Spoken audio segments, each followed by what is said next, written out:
With 10 beekeepers in discussion, there will be 20 answers. I work with the 21st answer. I dare to be different. I call this the tech method. Travelling to my sites, working my bees. I recommend for any beak to have 2 hives, whether it is honey production hives or a couple of nucleus hives. A queen can be killed in an instant if a frame is not removed correctly. Egg sighted tells the beak that there was a queen in the hive in the previous 3 days. Or 2 production hives.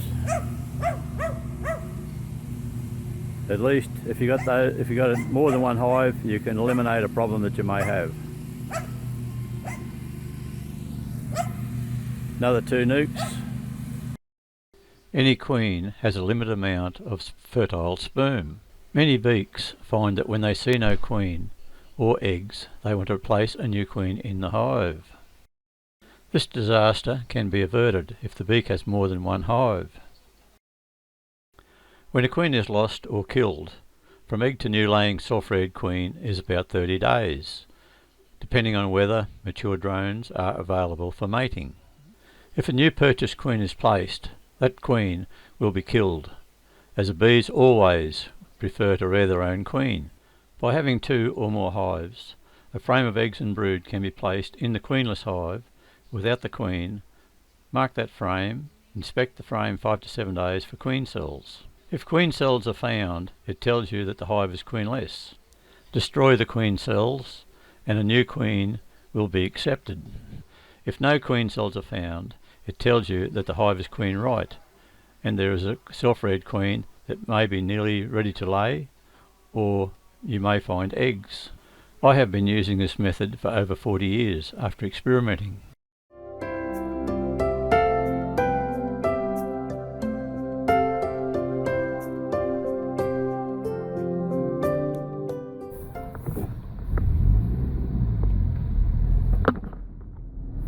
Moving hives around so that we get different drones and different nukes that are queenless. Subscribe to learn more.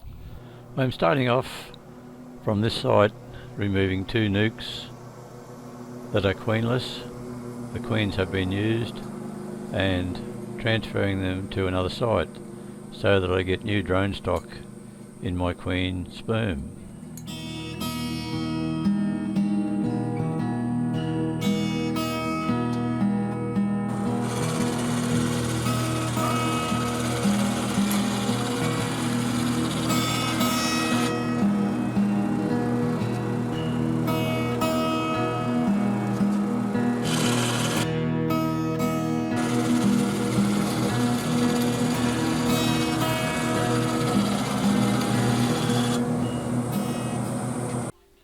These nukes I am moving in the daylight and open entranced, as they're only going about 3 or 4 miles away.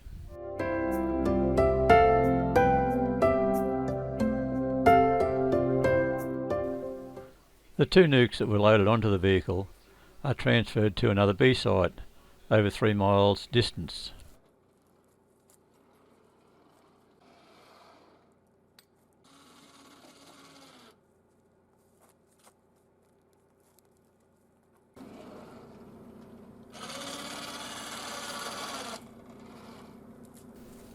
While I'm unloading or loading the vehicle with the nukes, I have the motor running to create a vibration, and that helps to keep the bees in the hives.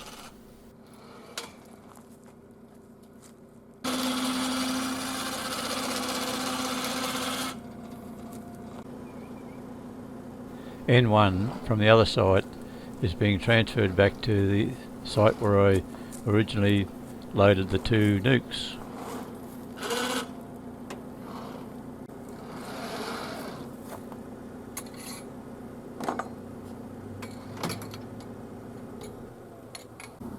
These are field bees coming back to the original position, but they'll have to migrate around to the opposite side of the hive with this new nuke that's been placed.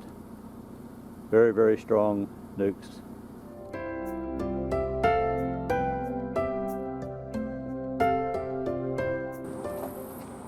All the field bees from the 2 nukes that I took away the field bees are now going to go into this one particular hive and help boost it up a lot more.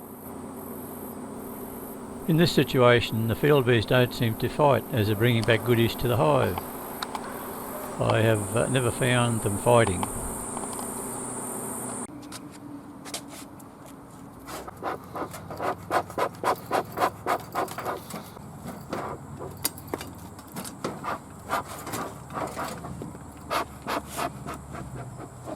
The queen was removed from this particular nuke about 5 or 6 days ago, so there should be some good cells. I love my autumn queens. I have been rearing autumn queens since the 1980s and have had very good success with them. The top super has around about 2.5 frames of honey on board for their food for the winter.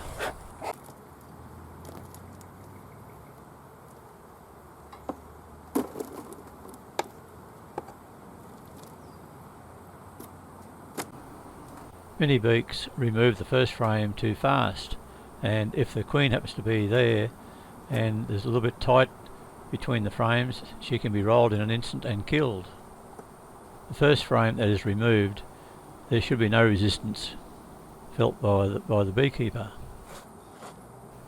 Here I am looking to see if there are any queen cells on this particular brood frame. Sometimes the beak will only find 1 or 2 cells. It all depends on the conditions at the time that it was made queenless. Never destroy the first cell that you see, because it may be the only cell that is in the hive. This hive was queenless 5 days ago, and as you can see here, there's one sealed cell there, and there's 2 open cells there. So the open cells are going to be the better cells than the sealed cells, because the open cells means that there was an early egg before they started to draw it out as a queen cell. So I'll destroy that one there and leave just the one of these. And if you look up the top here, there's another little cell, which is no good. So that'll be destroyed. That will be destroyed also. The cell that is left, I mark the top of the frame so I know the position of that particular cell. Another cell here. I check all frames twice to make sure that there are no cells left, because sure as egg, the cell that is left will hatch before the one that you want to hatch, and that queen will be not very good.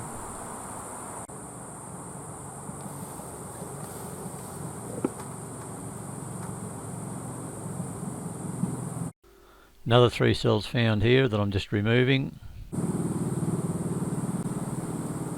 I found quite a number of different aged queen cells. The nuke is now being reassembled, and I've only left the one open cell because I consider that it would be the best cell to rear a new queen. This is the a number of the cells. There's 3, 4, 5, 6, 7, 8, 9, 10, 11. There's 12 cells that have been started. So, and I've kept what I consider the best one, which hasn't been sealed yet. It is a lot easier working 4 or 5 frame nukes, as you've only got half the weight of a full super.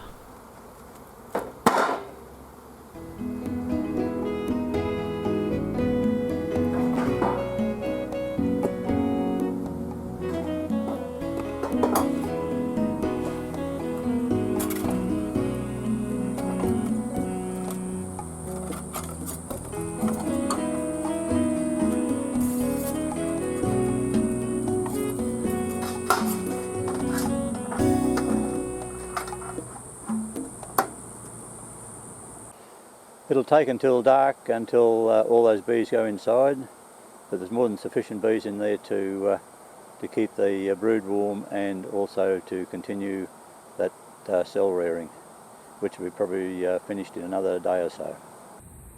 Nothing is thrown on the ground, so I'll pick all this up now, and it'll be put in the burr comb bucket.